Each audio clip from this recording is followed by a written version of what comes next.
خودی کے ساج میں ہے عمر جاویداں کا سراغ، خودی کے ساج میں ہے عمر جاویداں کا سراغ، خودی کی سوج سے ہے روشن ہے امتوں کے چراغ۔ غور فرمائیے گا، عمر جاویداں کہتے ہیں ہمیشہ ہمیشہ کی زندگی۔ آپ لوگ یہاں پر پہنچے ہیں اسی مقصد سے، یعنی اس مقصد حیات کو پانے کے لیے کہ ہمیشہ والی زندگی کیسے ملے گی اس کے بارے میں سمجھتے جائیے۔ ہمیشہ کی زندگی کو پانے کے لیے اس زندگی جو فانی زندگی ہے اس کو مٹانا ہوگا، یعنی اس کو مٹانے سے ہی وہ بنتا ہے اور اس کو سنوارنے سے وہ بگڑتا ہے۔ تب کیا کرنا چاہتے ہیں سو بتائیے، اس کو کون چاہے گا بگاڑنے کے لیے؟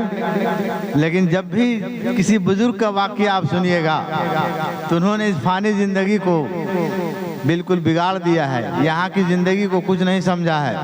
انہوں نے یہاں تک فرمایا کہ آپ جو ہیں پلیٹ فارم پر کھڑے ہیں انتظار میں ٹرین آنے کا، اور پلیٹ فارم پر آپ چاہتے ہیں کہ بالکل دوا دے کر کے دیوار دے کر کے اس پر ڈھلائی کر لیں، وہیں رہیے گا کیا؟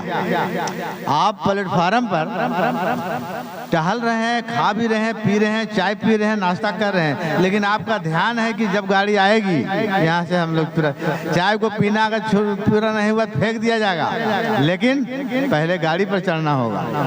تو اس خیال سے کہ ہم جو ہے پلیٹ فارم پر ہیں اور گاڑی ہماری آنے ہی والی ہے، اس میں جو انتظار کا جو وقفہ ہے یہی آپ کی زندگی ہے، بس اتنا ہی زندگی ہے۔ چونکہ وہاں اللہ تعالیٰ سے جب ملاقات ہوگی اور پوچھا جائے گا کہ دنیا میں آپ کتنا دن ٹھہرے، تو آپ کو لگے گا کہ اس دروازے سے گئے اس دروازے سے نکل آئے۔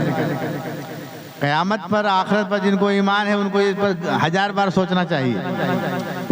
اسی لیے کہا ہے علامہ اقبال علیہ السلام نے کہ خودی کے ساج میں ہے عمر جاویداں کا سراغ، یعنی اسی زندگی میں آپ کا اس زندگی کا راز چھپا ہوا ہے۔ اگر آپ چاہتے ہیں کہ اس زندگی میں اس زندگی کو پالیں، یعنی حقیقی زندگی کو پانا چاہتے ہیں، تو اس زندگی کو مٹانا ہوگا یا اس کو برباد کرنا ہوگا یا تنگحال کرنا ہوگا، کنگال کرنا ہوگا، یا یوں کہیے کہ ہم کروڑ پتی بن کر کے بھی اور اس کے بعد وہ زندگی بھی پالیں، تو یہ ناممکن ہے۔ اس لیے بہرحال اس پر آئیے اور باتیں ہوں گی۔ تو پہلا شعر ہے کہ خودی کے ساج میں عمر جاویداں کا سراغ، خودی کے سوج سے روشن ہیں امتوں کے چراغ۔ امتوں کے چراغ کیا کہہ رہے ہیں علامہ اقبال علیہ السلام؟ سوج تپش، سراغ من نشان۔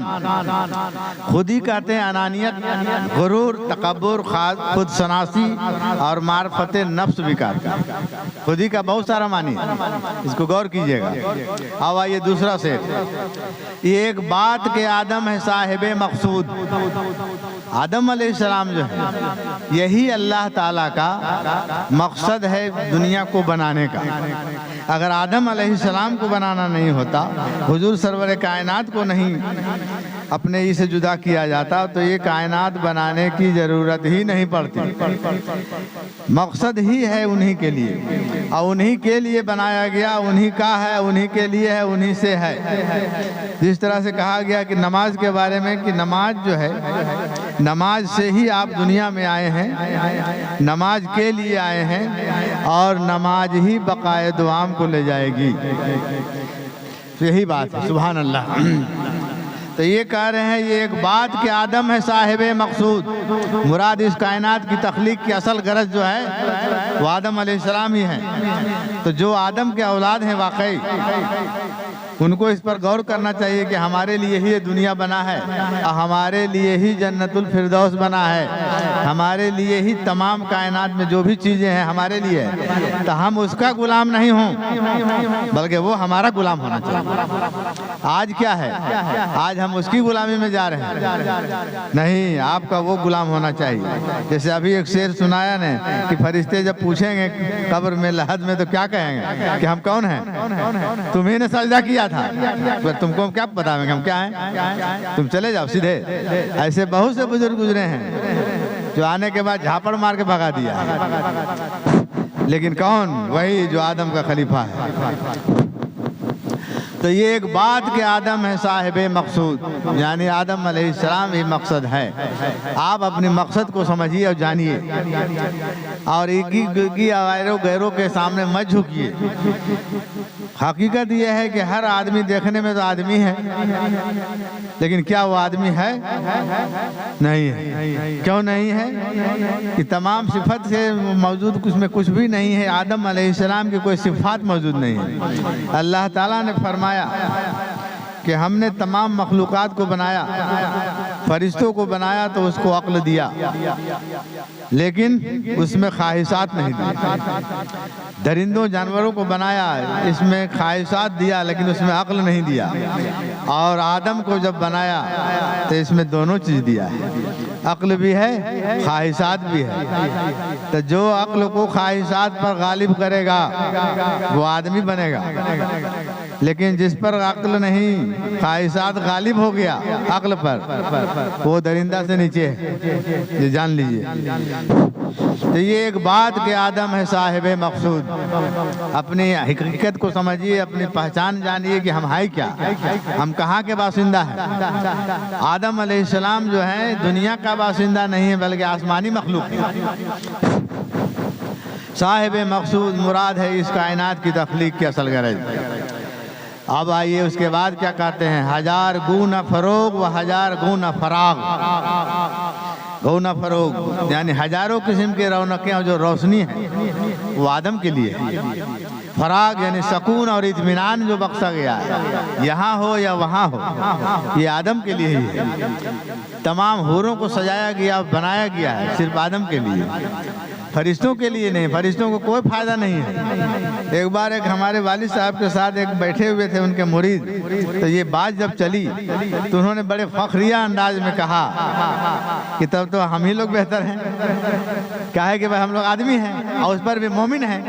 اگر مومن ہیں تو مومن کے لیے سب کچھ ہے، لیکن بشرطے کہ اگر آپ مومن ہیں تب ہوگا، اگر مومن آپ نہیں بنے ہیں تو آپ کے لیے کچھ نہیں۔ کہیں کہ ہاں فائدہ تو ہے ہی ہے، کہیں فرشتہ کو تو کوئی فائدے نہیں، جانور کو بھی کوئی فائدہ نہیں، پنچھی کو بھی کوئی فائدہ نہیں۔ جو فائدہ ہے وہ آدم کے اولاد کو فائدہ ہے، آدم علیہ السلام کو اور مومنین کو ہی فائدہ ہے۔ تو اللہ تعالیٰ کا بھی یہی فرمان ہے کہ جو ہم نے جو کچھ بھی بنایا ہے وہ آدمی کے لیے ہی بنایا ہے۔ ہزار گنا فروغ، ہزاروں قسم کی جو رونقیں ہیں جس کے بارے میں آپ کسی بھی طرح سے سوچ نہیں سکتے ہیں، آپ سمجھ نہیں سکتے ہیں، کلپنا نہیں کر سکتے ہیں، خیال نہیں آ سکتا ہے آپ کو کہ کیا ہو سکتا ہے۔ جنت کون سی چیز ہے اس کے بارے میں جتنا بتایا گیا ہے وہ بہت مختصر بتایا گیا ہے، لیکن اس کے بعد آپ اس کے بارے میں عقل و فہم سے، گمان سے آپ نہیں سوچ سکتے ہیں کہ جنت کیا ہے، چونکہ مکمل یقین اس پر آپ کو نہیں ہے کہ نہیں جو ہے یہیں کھا پی کے ساتھ برابر۔ اور جتنے جو لوگ ہیں کسی طرح کے بھی آپ کو دیکھیں، پڑھا لکھا چاہے جتنا ہو پی ایچ ڈی، مقصد اس کا دنیا میں ہی آرام پانا ہے، طلب اس کا یہی ہے، یہاں کسی بھی طرح کا سکون مل جائے، آرام مل جائے، پھر کھا پی کے ختم ہو جانا۔ لیکن نہیں، مومنوں کو چاہیے کہ ہماری حقیقی زندگی کہیں اور ہے۔ یہ زندگی جو ہے عارضی ہے، حقیقی زندگی کی ہم تیاری کر رہے ہیں جو غائب ہے، نظر نہیں آتا ہے، لیکن جو دیکھ چکے ہیں ان کی بات تو بھی کم سے کم سنیے، اور جو اللہ کا فرمان ہے اس پر تو یقین کیجئے۔ لہذا حقیقی زندگی کو پانے کے لیے لگ جائیے۔ ایسی وجہ سے اللہ تعالیٰ نے آپ لوگوں کو ادھر کھینچ کے لایا ہے۔ اگر آپ اپنے آپ کو بہت کمتر سمجھ رہے ہیں، یہ بہت بڑی بھول ہے، بہت بڑی غلطی میں آپ کمتر نہیں سمجھیے۔ کمتر صرف اللہ سے سمجھیے کہ ہم اللہ سے کم ہیں، رسول سے کم ہیں، باقی کسی سے ہم کم نہیں ہیں، کیونکہ ہم آدم کے اولاد ہیں۔ یہ ایک بات کہ آدم ہے صاحب مقصود، ہزار گنا فروغ، ہزار گنا فراغ۔ اب آئیے تیسرا شعر میں، ہوئی نہ زاگ میں پیدا بلند پروازی۔ زاگ مطلب جانتے ہیں، کوا۔ کوا کبھی اوپر نہیں اڑتا ہے، وہ جب جائے گا تو نچوے نچوے جائے گا۔ کوا جو ہوتا ہے اس کی پرواز آسمان کی طرف نہیں ہوتا، اس گھر سے اس گھر اڑے گا، اس گھر سے اس گھر جائے گا۔ اس کا ہڈی بھی کالا ہے، اس کا سب کچھ کالا ہے۔ اسی کے بارے میں کہہ رہے ہیں کہ ہوئی نہ زاغ میں پیدا بلند پروازی، خراب کر گئی شاہین بچے کو صحبت زاغ۔ ارے شاہین جو ہوتا ہے اڑنے والا، وہ اگر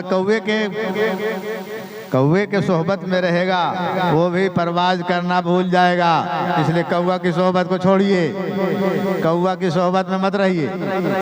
اسی لیے علامہ اقبال علیہ السلام نے کہا کہ خراب کر گئی شاہین بچے کو صحبت زاغ۔ صحبت زاغ میں رہیے گا، شاہین کی طرف پرواز آپ نہیں کر پائیے گا، اس لیے شاہین کے ساتھ رہیے، اونچی فضاؤں میں اڑنے والے بلند پروازی۔ اس لیے اس بات کو اچھی طرح سمجھیے